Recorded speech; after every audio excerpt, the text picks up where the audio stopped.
Okay, here we go. I did want to pull the burr off of there, but I just didn't want to have to make you bear through it. So if you have a magnetic tip on your screwdriver, or if you have a magnet for keeping these in place, that's a good idea, especially if you pull out that bottom burr down there. So just a pro tip here, before you buy a used grinder or espresso grinder, especially an espresso grinder, go ahead and ask the seller, to pull it off for you, or take an hour to pull it off yourself if you're buying it in person, and check if those burrs are sharp. Check how clean they are. You also want to check that all of the bolts are there. I've seen grinders where one or two of the bolts are missing from the inside, and you just don't know that until you get inside. The other thing is that, a nice espresso grinder might be $1,000, $2,000, $3,000. Well, often these burrs can be $100, $200, $300, depending on what type of burr or grinder model you have. So if you are buying a used grinder, just a pro tip is either insist that they replace the burrs or have them replaced, or discount the cost of the grinder. Like if someone wanted $1,000 for the grinder, we'll discount it $200 so that you can get, an $800 machine, and then you can feel good buying brand new burrs. So look at that under there. These burrs have a recess, and so then old coffee grounds can hide under there. Hopefully that's fresh coffee. Some of it could be 10 days old. That's unfortunate. Some people have coffee that's much older than 10 days. So it's really good to get in there, and then I can clean this. I can get even more up close and personal, clean that out. Now, when I'm gonna put this back on, it's important that just this base is clean. I'm not gonna put anything in there, nothing sticky, no Loctite or anything on the bolts. That's not necessary. But I am gonna secure those bolts down, just really firm and secure. So there's our top plate. We can do the same thing for the bottom and just get a whole better cleaning once we do that. Okay, here's a pro tip on removing the bottom burrs.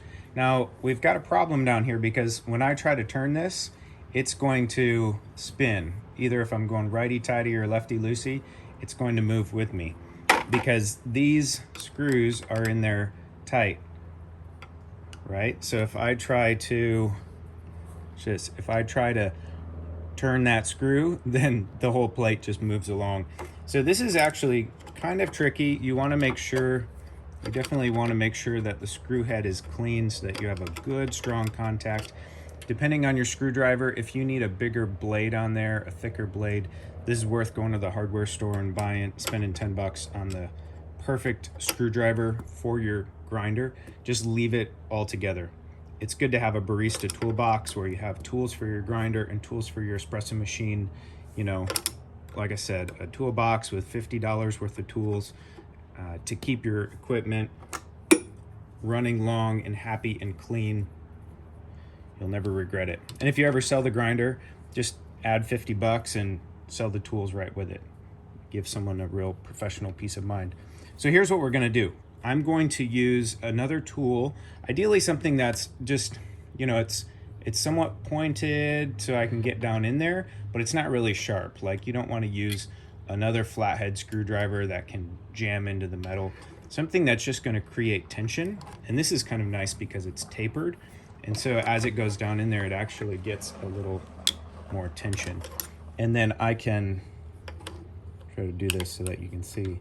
So as I try to turn it, it's going to try to turn this way. So I'm just going to create some tension here and hold it in place as I unlock this screw. I made the comment about my screwdriver. I could use a slightly thicker screwdriver.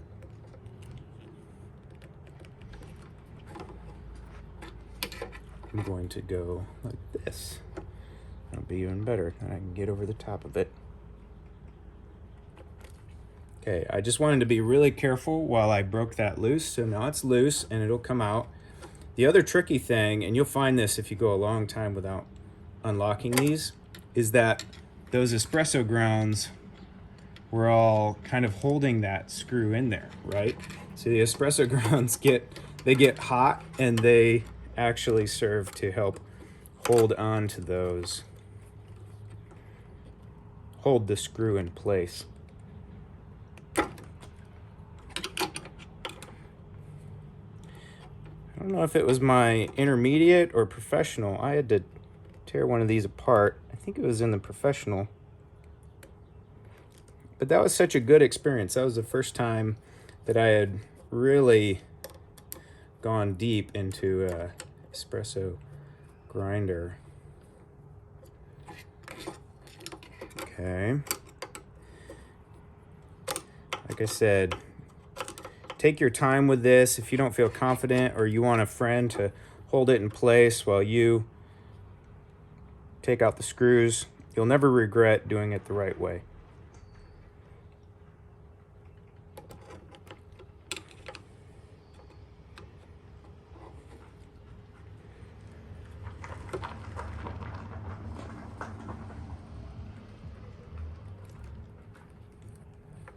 Those were in there tight.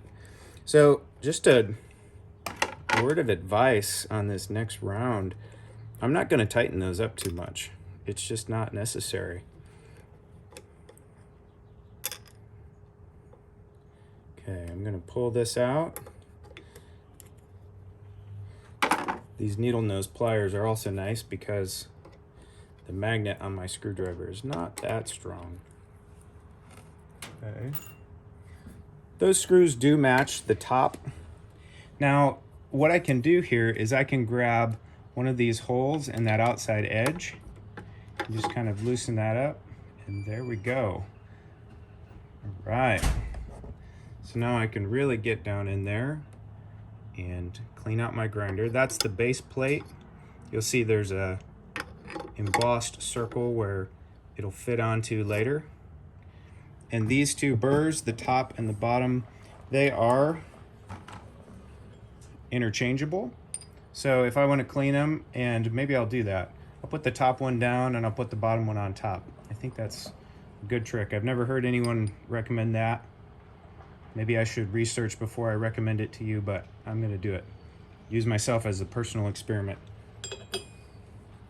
All right, I'll get this cleaned up, and then we'll look at retention on switching from a dark roast to a light roast so that you can see how much of that dark roast it takes to switch back to the light.